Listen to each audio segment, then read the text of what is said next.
हाय, hello, नमस्कार, good morning सगळ्यांना. कशा आहात तुम्ही सगळे? आय होप की सगळे आनंदी आणि मजेत असतात. आणि हा काही असा व्ह्यू असतो सकाळी सकाळी आमच्या सोसायटीमध्ये. हे खाली मंदिर आहे विठ्ठल रुक्मिणीचं, तुम्हाला दिसत असेल. ते खूप सुंदर पक्षी वगैरे येतात ना, खूप छान वाटतं सकाळी सकाळी.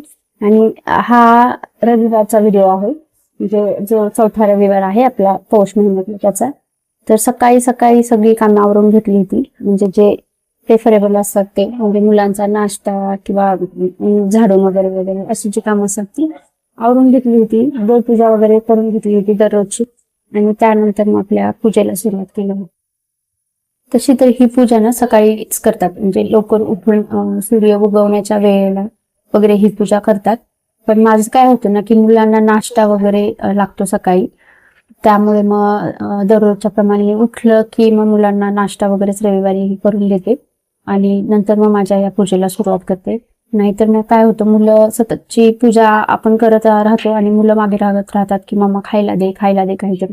आणि मग भरपूर नाश्ता वगैरे केला ना मुलांनी की मग ते व्यवस्थित खेळतात वगैरे, त्यांचं रुटीनला लागतात. नाहीतर मग उपाशी असतील मुलं आणि खायला नाही व्यवस्थित पोटभर भेटलं की मग तेही चिडचिड करत राहतात आणि आपली पूजा वगैरे व्यवस्थित होत नाही.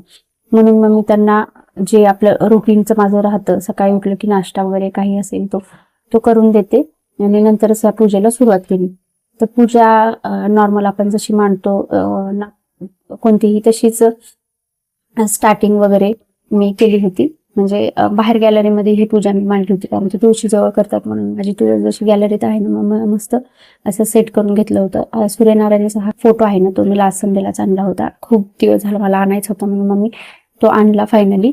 आणि मस्त छान ऊन पडलेलं होतं त्यांच्या तोंडावर, बघा तुम्ही किती सुंदर दिसते. आणि नंतर मग दिवा वगैरे लावून घेतला. दिव्यावरती आहे ना, म्हणजे गॅलरीमध्ये कधी कधी राहत नाही दिवा, म्हणून मी ते असं ज्याकडे तुळशीच्या जवळ मी दिवा लावते ना, तर त्या दिव्यावर असं झाकण आहे ते, मग मी ते ठेवून घेतलं. म्हणून मग तो दिवा ना विझला नाही. जवळजवळ दुपारी 3-3:30 पर्यंत दिवा तसाच होता. आणि नंतर मग मी रांगोळी काढून घेतली. तर रांगोळी सांडते म्हणून मी आधी, म्हणजे गणपती बाप्पाची स्थापना वगैरे करण्याच्या आधीच रांगोळी काढली, म्हणजे पुसून घेता येतं. नाही तर मग आपण ते त्या पूजेवर दुसऱ्याही ठिकाणी पडते ना रांगोळी, म्हणून मी आधी काढून घेतली. तर सूर्याची ना प्रतिमा ही मार्केटमध्ये वगैरे अवेलेबल आहे, म्हणजे ते तांब्याची वगैरे प्रतिमा आहे. पण मला असंच काढायला आवडतं, म्हणजे सूर्य रांगोळीनं काढायला मला आवडतो, म्हणून मी असंच काढते. मला तो काढायची सवय आहे मम्मीकडे वगैरे, मी तिला काढून द्यायची आधी, लग्नाच्या आधी. मग मी काढून घेतला असा छान. रानोबाई काढून घेतली आणि रेड कलरच्या त्या याच्यावर ना वस्त्रावर खूप सुंदर दिसत होतं येलो कलरची रांगोळी. मग सगळं काढून घेतलं आणि त्यानंतर मग गणपती बाप्पाची आपली स्थापना करून घेतली, म्हणजे पूजाला खरी आपली जी पूजा आहे त्याला सुरुवात केली. तर मस्त छोटे गणपती बाप्पा आहेत माझ्याकडं, त्यांची असं छान एक आसन ठेवलं आणि त्याच्यावर पूजा वगैरे करून घेतली. तर आपल्याकडे म्हणजे मूर्ती वगैरे नसेल ना, तर आपण सुपारी वगैरे ठेवली तरी चालते, असं काही नाही की मूर्ती वगैरेच पाहिजे म्हणून. तर मग ते आपल्याचं नागिनचं पान ठेवून त्याच्यावर मी मूर्ती वगैरे स्थापन करून घेतली. त्यांना मस्त गंधा वगैरे लावून घेतला, अक्षर वगैरे राहिल्या आणि फुल वगैरे ठेवलं. नमस्कार वगैरे करून आपला गुळ खोबऱ्याचा नैवेद्य जो असतो गणपती बाप्पाला, तो ठेवून घेतला. आणि आज म्हणजे या महिन्यामध्ये तीळ ही नैवेद्याला चालते, म्हणजे उपवासालाही तीळ चालतात या महिन्यामध्ये, एरवी चालत नाही.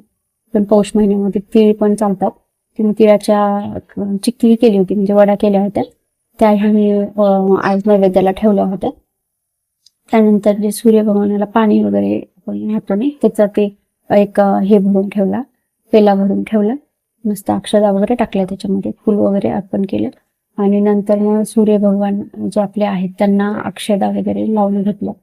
आता म्हणजे खूप काही मला या पूजेतलं माहित नाही, पण जेवढं माहिती आहे तेवढं मी सांगतेय की हे म्हणजे सूर्य भगवानाची पूजा वगैरे करणं हे मला वाटतं आपल्याच ह्याच्यामध्ये आहे, संस्कृतीमध्ये आहे. दुसऱ्या देशामध्ये असं ग्रहांची पूजा वगैरे नाहीच आहे. तर आपली जी संस्कृती आहे त्याच्यामध्ये आपण जे आपले ग्रह आहेत, नवग्रह, त्यांनाही म्हणजे देवच आहेत ते आपल्या याच्यामध्ये, संस्कृतीमध्ये. म्हणजे सूर्य असो, चंद्र असो, किंवा बुध असो, बृहस्पती असो, जेवढे ग्रह आहेत ते देवच आहेत. प्रत्येक वस्तूला देवाचं स्थान दिलेलं आहे. प्रत्येक म्हणजे कोणतीही वस्तू असेल किंवा निर्जीव असू दे, सजीव असू दे, एवढी छान आपली संस्कृती आहे. मग त्यानंतर मी जे या महिन्यामध्ये जे वाण म्हणतो आपण, म्हणजे पेरू, गाजर, वाटाणा, वालाची शेंग, तर हे तर पूर्ण माझ्याकडे नव्हतं, ऊस वगैरे, पण जेवढं होतं तेवढं मी ठेवलं. तीळ, म्हणजे तीळ आणि साखरचा प्रसाद ठेवला. तिळाच्या आणि गुळाच्या वड्या केल्या होत्या मी, त्या ठेवल्या देवाला. अक्षदा वगैरे वाहून घेतलं आणि तीळ वगैरे वाहून घेतले, कारण की या महिन्यात तिळाला खूप महत्व आहे. ते तीळ वगैरे वाहून घेतले, सगळं पाणी वगैरे ठेवलं, प्रार्थना वगैरे करून घेतली सूर्यनारायणाची, आणि अगरबत्ती वगैरे लावली मस्त. आणि कहाणी वगैरे वाचून घेतली मी. सकाळीच कहाणी वाचली, म्हणजे ऐकली मोबाईलवर, बुक वगैरे नाहीये माझ्याकडे कहाणीचं तर. आणि छान अशी मस्त पूजा माझी झाली. तर त्यानंतर मी दुपारी ना पोळ्या केल्या होत्या तिळाच्या, त्याचा मी प्रसाद ठेवला देवाला, कारण की या महिन्यामध्ये माझी मम्मी करायची. आणि छान मस्त आपला अशी पूजा वगैरे झाली होती. पूजा कशी वाटली ती व्हिडिओमध्ये नक्की सांगा.